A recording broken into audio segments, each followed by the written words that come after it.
The moon was full the night Kael Voss rejected his fated mate in front of his entire pack.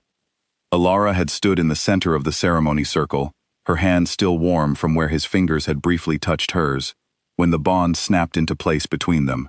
Every wolf in Northfire pack felt it happen. The air itself seemed to shift, thick with a recognition that could not be denied. But Kael denied it anyway. "I reject this bond," he said, his voice carrying across the silent gathering. "My marriage to Serena of the Ashwood pack has already been arranged. This changes nothing." The pain of a rejection cuts deeper than any blade.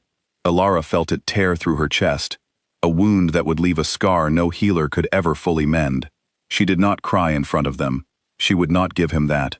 She simply turned, walked out of the circle, and did not look back. By morning, she was gone from Northfire territory entirely. She did not know yet that she was carrying his child. 3 years passed. Elara built a new life in Willowmere, a small neutral territory 2 days' travel from Northfire. She opened an apothecary shop, the kind that sold herbal remedies and medicines to wolves and humans alike who needed healing no hospital could offer. She was good at her work, patient with her customers, and known throughout the town for her steady hands and steadier eyes. Her son Rian was the center of her world. He had her dark hair, but his father's sharp green eyes, and at 2.5 years old, he had already begun shifting into his wolf form on nights when most pups couldn't manage it until they were much older. Elara kept this quiet. She kept a lot of things quiet. She had rebuilt herself from the girl who had walked out of that circle. She was no longer breakable. She had learned to run a shop, raise a child alone, and survive in a territory where she had no pack backing her. She had learned that surviving rejection didn't require forgiveness. It only required moving forward.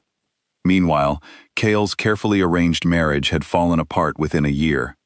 It turned out Serena's pack had been using the alliance to hide massive war debts, borrowing against a marriage that was never meant to last.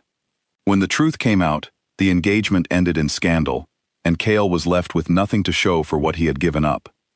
Worse, the rejection scar across his chest never faded the way it was supposed to. Wolves who reject their fated mates carry a mark, but it usually dulls with time. His didn't. If anything, it seemed to ache more, with each passing full moon, a constant reminder of a decision he had told himself was necessary. Northfire pack, without an heir and without a Luna, began to weaken. Rival packs took notice. Council members whispered about succession.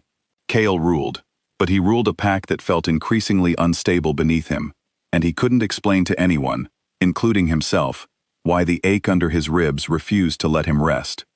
Then came the border dispute. A disagreement over hunting territory between Northfire and a smaller pack near Willowmere threatened to spiral into open conflict.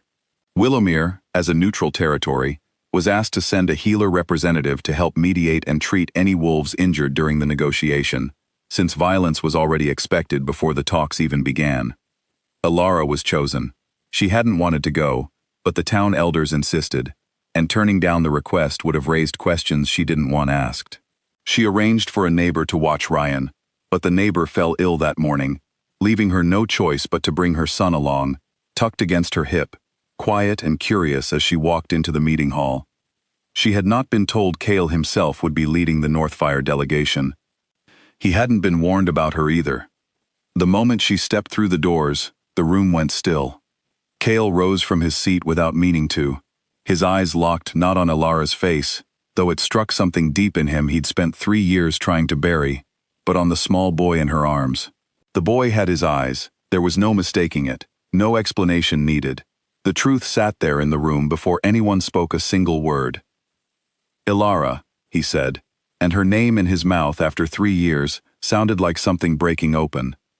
She did not flinch. "Alpha Voss," she replied, formal and cool, as though he were any other leader in the room, and not the man who had shattered her in front of his entire pack. The negotiations continued that day, though neither of them could focus fully on hunting grounds or grazing rights. When the meeting ended, Kael asked to speak with her privately. She agreed, mostly because she knew he would find a way to speak with her eventually, and she preferred to control when and how that happened. They stood in a small side room, Rian asleep against her shoulder. "How long have you known?" Kael asked. His voice wasn't angry. It was something rawer than anger, something closer to grief. "Long enough," she said simply. "Why didn't you tell me?" Elara looked at him steadily. "You told an entire pack that our bond changed nothing. I believed you. Why would I bring you a child I assumed you didn't want any part of?" He had no answer for that. He deserved none. "I've spent 3 years thinking this ache was just what rejection feels like," he said quietly. "I didn't know it was because somewhere out there, my son existed and I didn't know him. That's not my burden to carry," Elara said, and though her voice was gentle, it did not waver. "I owe you nothing after that room, Kael, and Rian owes you even less. If you want to be part of his life, that's a conversation we can have, but it will happen on my terms, not because your body finally caught up to the mistake you made." Kael nodded slowly. For the first time in 3 years, he wasn't thinking like a king managing a political problem. He was thinking like a father who had just met his son, and a man who had just realized how much he had thrown away. Word of Rian's existence spread quickly through the Northfire Council, faster than either Kael or Elara would have liked. Some council members saw opportunity in it, a legitimate heir to stabilize the pack's uncertain future. Others saw a threat, an outsider woman with a claim to influence they hadn't approved. A faction within the council began pushing Kael to formally claim the child regardless of what Elara wanted, arguing that pack law gave him the right to raise his heir within Northfire territory. Kael refused. He would not repeat the mistake of putting politics ahead of the people who mattered. Instead, he did something the council didn't expect. He traveled to Willowmere on his own, without guards, without ceremony, and asked Elara if he could simply be present in Rian's life, slowly, without demands. She was cautious. She had every reason to be. But she agreed to let him visit, carefully, and only under conditions she set herself. Over the following weeks, Kael learned things about being a father that no pack council could have taught him. He learned Rian's nap schedule and his favorite stories. He learned that the boy loved stacking wooden blocks higher than physically reasonable, only to knock them down with a delighted growl. He learned to sit on the floor of Elara's apothecary shop in the evenings, not as an Alpha King, but simply as a man getting to know his son. He also told Elara the full truth, without asking for forgiveness in return. He told her about the scar that never healed, about the arranged marriage that collapsed under the weight of its own dishonesty, about the 3 years of aching that he now understood had never been ordinary heartbreak, but something the bond itself had been trying to tell him. Elara listened. She didn't forgive him outright, but she stopped bracing herself every time he walked through her door. Not everyone in Northfire was satisfied with Kael's patient approach. The faction pushing for immediate control grew impatient, watching him build trust instead of asserting authority. They believed a child of pack royalty belonged within Northfire's walls, under the council's protection, not in a neutral apothecary shop 2 days away. One afternoon, while Kael was away attending an urgent border meeting he could not avoid, members of that faction traveled to Willowmere. They invoked an old pack law, the very same law Kael had once used to justify rejecting Elara, arguing it also gave Northfire the right to claim an heir, regardless of the mother's wishes. They arrived at Elara's shop, attempting to take Rian into their custody, insisting it was for the child's own protection and future standing within the pack. Elara refused to let them near her son. She stood in the doorway of her shop, calm but immovable, informing them plainly that no law written to hurt her 3 years ago would be used to take her child now.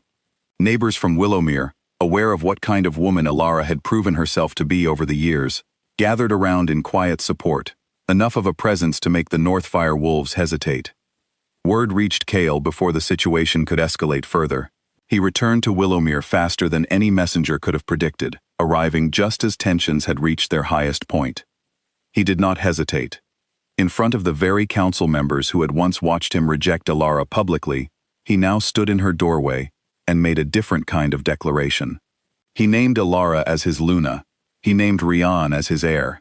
He did not do it to smooth over a political embarrassment or to protect Northfire's stability. He did it because it was the truth he had been too afraid to speak 3 years earlier, and he was done letting fear make his decisions for him. The council members who had come to claim Rian left Willowmere with nothing. Northfire's stability, ironically, was better served by Kael's honesty than it ever would have been by force. Elara did not fall into his arms simply because a title had finally caught up with the truth. She was not interested in grand gestures replacing years of absence. Instead, she set her own terms clearly. She wanted honesty going forward. She wanted to be included in every decision made about her or her son, never sidelined again. She wanted time, real time, before anything resembling reconciliation between them could even be considered. Kael agreed without argument. For the first time since becoming Alpha, he wasn't trying to manage a kingdom or protect his reputation. He was trying to earn back a family he had once thrown away with his own words. The following months brought slow, steady change. Kael visited Willowmere regularly, always on Elara's terms, never overstepping the boundaries she had set. He became someone Rian looked forward to seeing, rather than a distant, unfamiliar figure. Elara watched him show up again and again, not with grand promises, but with simple consistency, the kind that meant far more than any ceremony ever could. One ordinary evening, Kael sat on the floor of Elara's apothecary shop, hopelessly losing a game of stacking blocks to a determined toddler who had no understanding of just how much he had already changed his father's entire world. Rian knocked the blocks over with a triumphant little growl, delighted with himself, completely unaware of the weight his existence carried. Elara stood in the doorway, watching them both, her arms crossed loosely over her chest. She was not fully healed. She had not fully forgiven him, but for the first time in 3 years, she was no longer running from anything.